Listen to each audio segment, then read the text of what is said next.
Well, let's focus on an inward-facing sector or the economic-facing sector. That's the cement space. Yesterday, we had the Tamil Nadu government that had imposed royalty on mined limestone, which made the street a little bit nervous on a couple of names.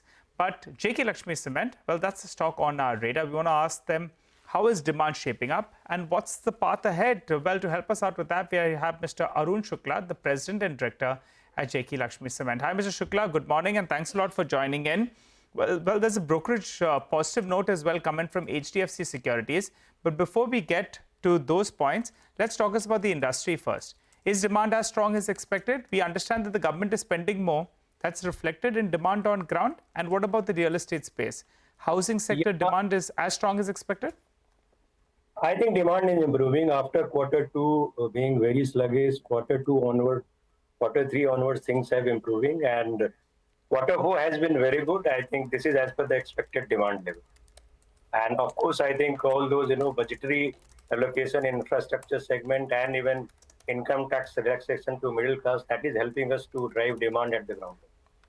Okay, so quarter four is good. So for if you compare quarter four with quarter four of last year, what's the growth like? Because it will be on a higher base. That it was before elections. There was a lot of money being pumped in. So what kind of growth for your company can you do quarter four versus quarter four last year?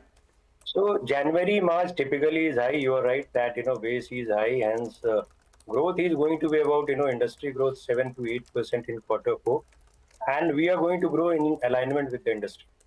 Got it. Great. HDFC Securities, they have pointed out in a note that for this year, it will be a very flattish number for you in terms of volume growth. But they are saying the next 2 years, you will grow by at least 9%. You concur? Yeah. So I think if you look at, industry overall is going to grow at a rate of about 4.5–5% this year, right?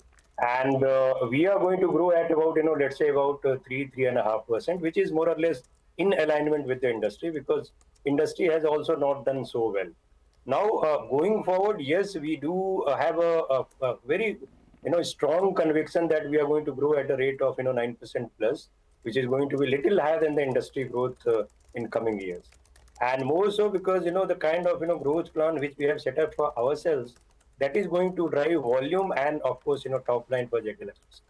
Okay, so this year maybe you will grow in line to a little lower than the industry, but the next year you're confident that you will outgrow. So 9% volume growth, we got that out of the way. Tell us about pricing, Mr. Shukla. What's happening there? That's been the biggest problem, right? Many times you're increasing prices, the street is not accepting it, your demand is fairly good, but still the buyers are not accepting it. If I compare pricing on an average for quarter four in comparison to quarter three, what is the change? And also, if you could help us out with your premium segment as a percentage of your sales, what is it? Yeah, so coming to prices, I think, prices have not been good this year, and that started from quarter two this year because of sluggish demand. Now, since demand is improving, I hope that prices are also going to enhance in alignment with that. And definitely, I think quarter four is going to be a little better than quarter three in terms of pricing. My estimation is industry, pricing growth or the realization improvement would be about 1–1.5% for sure. And I think JK Lakshmi also is going to be in alignment with that. So this is, I think, part one of your question, right? And second, we talked about premium. Yes, I think perhaps I'm really happy to let you know that we are one of the companies where premium segment is doing very well. Our premium segment out of our total trade sale is about 25%. And our plan is to take it to 30% going forward. We have been doing quite well in premium segment, and going forward also, I think we are hopeful that our, the kind of product and value proposition we have, we are going to grow better than all other peer groups. Okay, two numbers, sir, if you can give us. You'll have an ambitious plan that you're going to be taking your capacity from around this 20 to around 30 million tons, and you'll have that on the drawing board by 2030. So in the near term first, EBITDA for this year will be in the vicinity of around 600 to around 700 rupees, maybe around 650 on an average for the full year. But you have a note coming in from a brokerage like HDFC Securities. They are saying that that number is going to go up by around 200 rupees. So for FY26, FY27, you should be in the vicinity of around 850 to 950 rupees. Do you agree that EBITDA per ton will improve by around 200 rupees in the next year in comparison to this year. Point number one. Point number two is expanding is great. What about net debt? Yeah. So coming to your first point, yes, EBITDA. I think we have been doing quite a bit around this, efficiency improvement with manufacturing costs. We are one of the best, cement cost producer in India. We have been working on supply chain efficiency using digital and technology, which we have been doing for the last more than 1 year now. And also we have been working on, top line efficiency, like premium product we talked about. We are also working on, improving our price positioning.